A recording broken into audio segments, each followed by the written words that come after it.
Big Brother, mainstream media, government cover-ups. You want answers? Well, so does he. He's Alex Jones on the GCN Radio Network. And now, live from Austin, Texas, Alex Jones.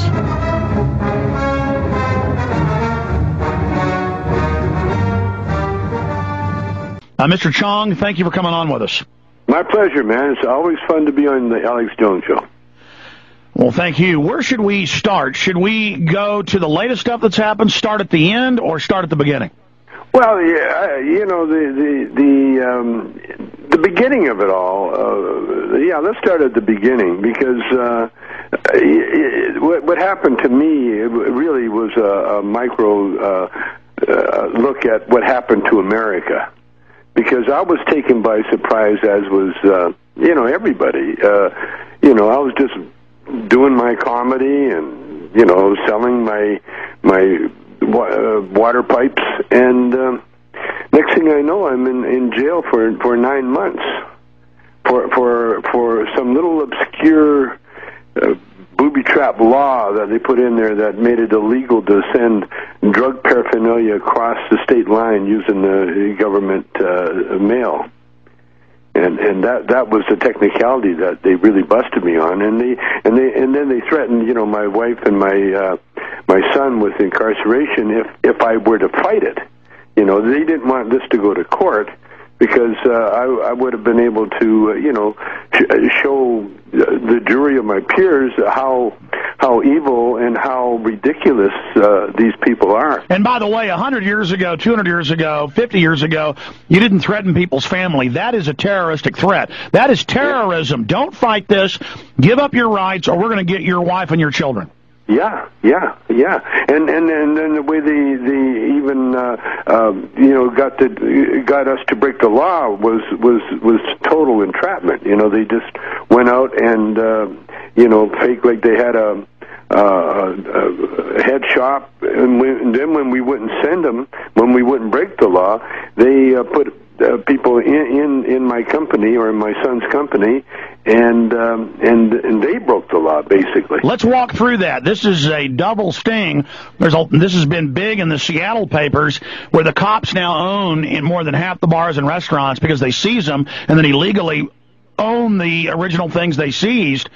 And what has happened there is a cop will sell a cop drugs in your bathroom and then seize your business in Seattle, one of the most corrupt cities for that in the country, totally lawless by the system. And that's the same thing. They set up a business, put somebody in your business to mail and commit the crime. They should all go to prison. Go ahead. Yeah, well, that's what they did, in mine, because we even documented. It's in the documentary, a.k.a. Tommy Chong, where, we have the film that the undercover people used, where they're they're recording us, saying no to their request to send them, bongs across the state line. And then we see them, come into head shops and, undercover, and so they really, it was a total setup. And they told me that they were under the gun. They had to do it that way because I wasn't breaking any law, and so they had the raid all set up to go, coordinated to do a countrywide raid on all the bong shops, and because they wanted me, I was their trophy. They had to do what they did, and they even told me that. They told me that I forced them to do what they did because I wouldn't break the law. And the thing was, I never broke the law anyway. It wasn't my company; it was my son's company that did it. And so, when they threatened me, and when I seen how desperate these guys were, I realized, I never had a chance, So, and what I did, what I wanted to do anyway, is I wanted to take a look. I really didn't want to go to jail. Of course, no one does, but once I accepted the fact that it was going to happen, then I turned around and then I became like a reporter, where I kept my eyes and ears open and my mouth shut, and I just documented what went on. Yeah, that's what exceptional people always do. You didn't want to go through that persecution and hardship, but you turned it into something good, and that's a real mark of an amazing person, Mr. Chong. Yeah, well, it was either that. The thing is, when you go to jail and you never, and you're not a criminal, most criminals, when they get caught, it's almost a relief for them.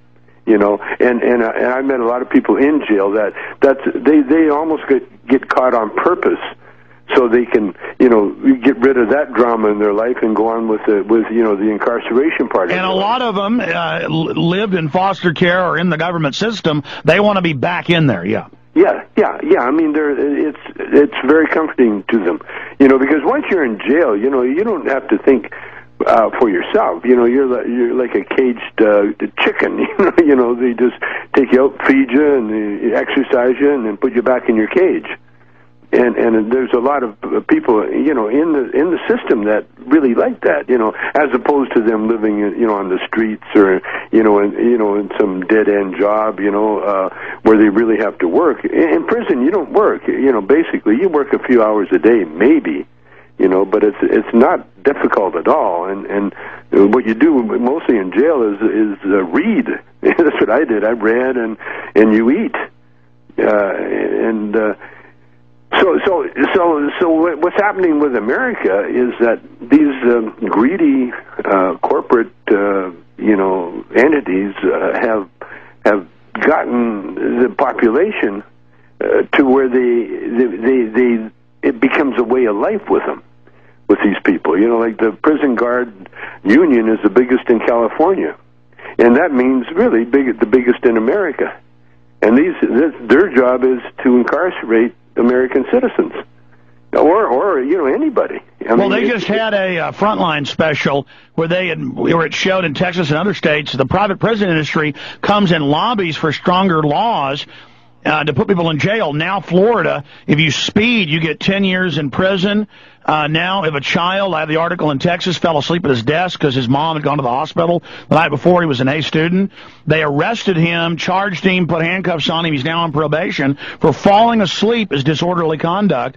And they are just going mad dog crazy on us. Oh, absolutely. And because there's no checks and balances, like when I was incarcerated, they used to lock us down around Christmas time. They would just say, okay, lockdown, and that's what you do when there's a riot or when there's any kind of trouble in the yard, or they lock everybody down, and then when they lock everybody down, everybody's in their cell, everybody's locked in, and then they do the search, the sort of the obligatory search, and they're always going to find something, because you're not allowed to have anything in your cell or anything like that there. So, and the reason they do that is so they can collect double overtime.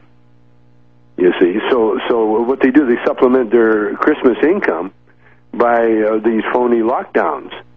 And there's all sorts of scams going on in the prison system that people aren't aware of. There's a one called diesel therapy where they just wake prisoners up for no reason. They're being held for trial or being held in between prisons, and then they'll put them on a prison bus, and they'll ship them across the country, or even put them on a plane and ship them across the country. And there again, when they do that, they get paid extra money for doing that. And we pay the taxes. Sorry, go ahead. Oh yeah, no, it's all out of the taxpayers' money. It's all on the taxpayers' dollar, and they just do this. They do it as a form of punishment. For like if they don't like a prisoner, they'll tag him. They'll say, okay, this guy's going to go on diesel therapy, and they'll wake him up like midnight or 2 in the morning and shackle him and put him in with other prisoners, and then they'll take him on a bus and away they go.